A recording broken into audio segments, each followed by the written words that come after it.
सभी को शिवरात्रि पर्व की, बहुत पावन पर्व की हार्दिक शुभकामनाएं। क्योंकि कहा भी जाता है हमारा भारतवर्ष त्योहारों से भरा हुआ है। एक त्योहार जाता है, दूसरा आ जाता है, और ऐसे करते करते साल में कितने त्योहार आते हैं। और हर त्योहार कुछ ना कुछ हमें सिखा के जाता है, घर में रौनक लाता है, और इतना अच्छा लगता है कि हमारे भारत में ये चला आता है। और ऐसे लगता है कि ये एक दिन का नहीं है, लेकिन ये एक यादगार बन जाता है। भले आज त्योहारों में थोड़ा सा चेंज हुआ है। आप सबको याद हो अपना बचपन कि कोई भी त्योहार आने से पहले आसपास पता चल जाता था कि क्या आने वाला है, कोई त्योहार आने वाला है। घर में पकवान बनते थे, घर की साफ सफाई करते थे। आजकल की तरह कराते नहीं थे। क्या करते थे? करते थे। पकवान मंगवाते नहीं थे, खुद से पकवान बनाया जाता था। और अकेले भी नहीं बनाते थे, सब मिलकर के करते थे। आज उसके घर, आज उसके घर, आज उसके घर।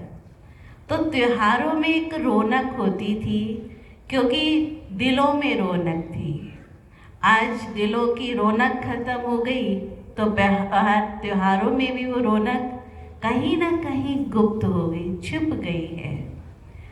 तो ऐसे ही शिवरात्रि का पर्व आया, मनाया, और हम फ्री हो गए। अगले साल फिर मनाएंगे। लेकिन हम अपने आप से यदि पूछें कि क्या सच में ही ये एक दिन के त्योहार है, या ये त्योहार हमें जीवन भर मनाना चाहिए। हम एक दिन सब कुछ करते हैं, पूजा पाठ करते, भगवान को याद करते, नियम व्रत जो भी करना सब कुछ करते हैं। लेकिन कहावत में कहते हैं ना, रात गई बात गई, अगले दिन फिर वैसे ही के वैसे हो जाते हैं। अभी शिवरात्रि मनाई सभी ने मनाई। किस किस ने मनाई शिवरात्रि का पर्व, है ना? व्रत भी रखा होगा, मंदिर भी गए होंगे। वैसे चाहे दिन में 12 बजे उठते हो, लेकिन उस दिन शिवरात्रि के दिन क्या होता है, सवेरे उठ जाते हैं, क्योंकि मंदिर जाना, जल चढ़ाना, पूजा पाठ करना है। लेकिन वो सिर्फ उसी दिन के लिए है। आपने खास मार्केट से बेर भी खरीदे होंगे, वो भी चढ़ा के आए होंगे, है ना?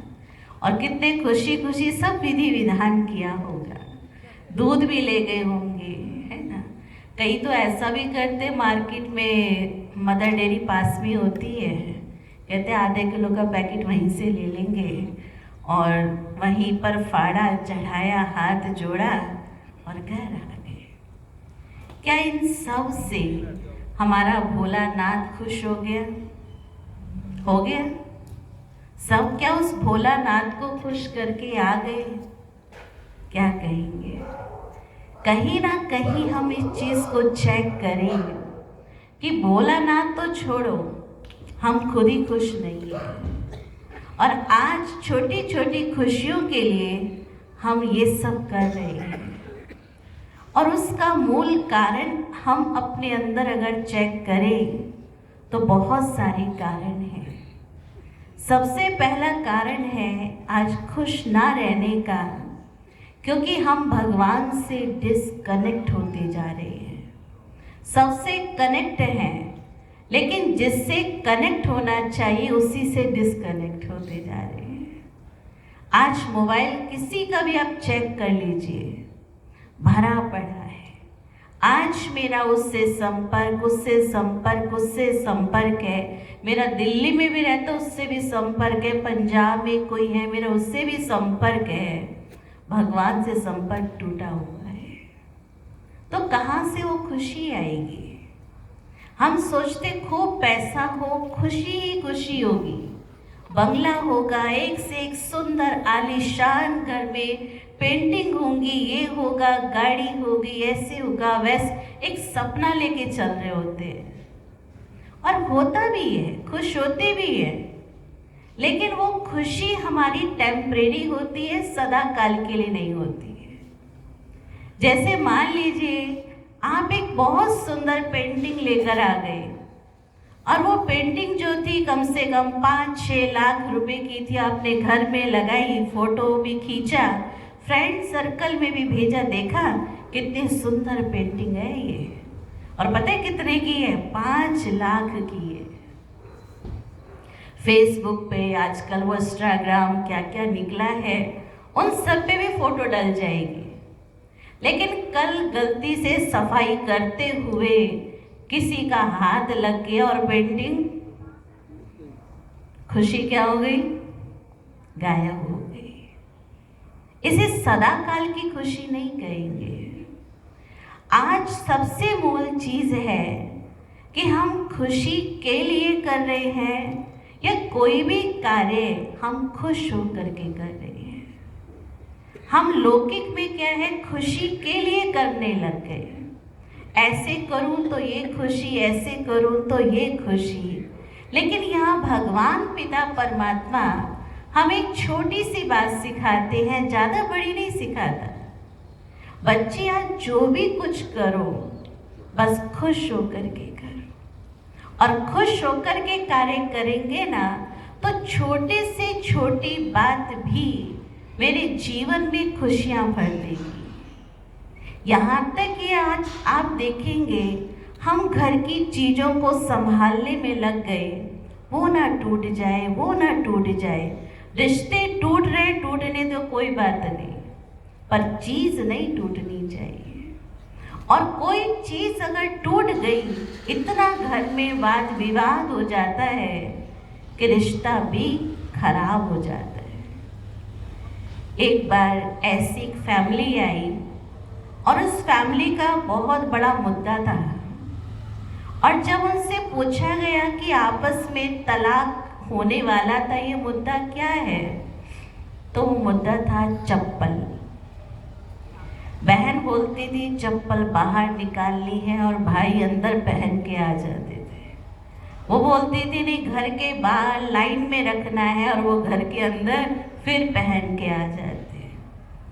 तो रोज कहा सुनी होते होते होते चप्पल तलाक तक पहुंच गई, और कहा हम शायद आपस में रह नहीं पाएंगे और एक दूसरे को तलाक देना ही। आप सोचिए, चप्पल कौन सी बड़ी बात है, लेकिन जब वो भगवान के घर आए और जब इस वैल्यू को समझा कि चप्पल अगर किसी ने कहा बाहर निकाल दो, निकाल दिया, कोई बात नहीं, अगर नहीं निकाला छोड़ो, मेरी जिंदगी चप्पल पे थोड़ी अटकी है। इस चीज़ को समझा तो फैमिली में वो तलाक होने से वो बच गया। ज्ञान हमें वो सिखाता है, परमात्मा हमें टूटना नहीं सिखाता, परमात्मा हमें जुड़ना सिखाता है। तो जो हम यहाँ परमात्मा के पास आते हैं और जो इस ज्ञान को सुनते हैं, सत्य ज्ञान को अपनाते हैं, तो सत्य ज्ञान से हमारा जीवन खुशनुमा बन जाता है। हमें दर दर भटकने की जरूरत नहीं पड़ती। इसलिए कहा है, खुशी या तनाव स्वयं करो चुनाव। आज हम ये चुनाव तो कर लेते हैं, हमारे देश का नेता कौन होना चाहिए, ये अच्छा है उम्मीदवार, ये अच्छा नहीं है, पर हम अपने खुद के जीवन में हम डिसाइड नहीं कर पाते कौन सी बात मेरे जीवन के लिए अच्छी है और कौन सी बात मेरे जीवन के लिए अच्छी नहीं है। अगर हम खुद का ही चुनाव कर ले तो जीवन सदा किससे भर जाएगा? खुशियों से भर जाएगा। तो इसीलिए कहा है कि जब अकेले हो तो परमात्मा को याद करो, और जब किसी के साथ में हो तो परमात्मा की बातें करो, तो जीवन सदा खुशियों से ये भर जाएगा। तो इसके ऊपर एक कहानी याद आती है। एक महात्मा जी थे, तो उस महात्मा जी को सब बहुत डिस्टर्ब करते थे, लेकिन महात्मा जी की नेचर क्या थी, बहुत खुश रहते थे। तो एक दिन सबने उनका पेपर लेने के लिए उनको गांव में बुलाया। तो उनका जब वो गांव में गए तो पहले गांव में उनका हीरे मोतियों से स्वागत किया गया, उनके गले में हीरे मोतियों की माला डाली। फिर दूसरे गांव में गए तो फूलों की माला उनके गले में डाली, और तीसरे गांव में जब वो गए तो वहां चप्पल जूते की माला बनाकर उनके गले में डाल दी, और वो बड़े खुश मिजाज स्टेज पे चढ़ गए, भाषण करने लगे। और जब भाषण उनका पूरा हुआ तो डालने वालों ने पूछा, आपको बुरा नहीं लगा?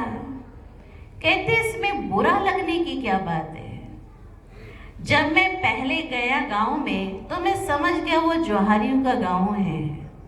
दूसरे गांव में गया तो पता चला ये मालियों का गांव है, और जब तीसरे गांव में गया तो वो किसका गांव है? कहते वो चमारों को गांव है करके। तो कहने का भाव है, अगर वो डिस्टर्ब हो जाते तो कुछ नहीं कर पाते।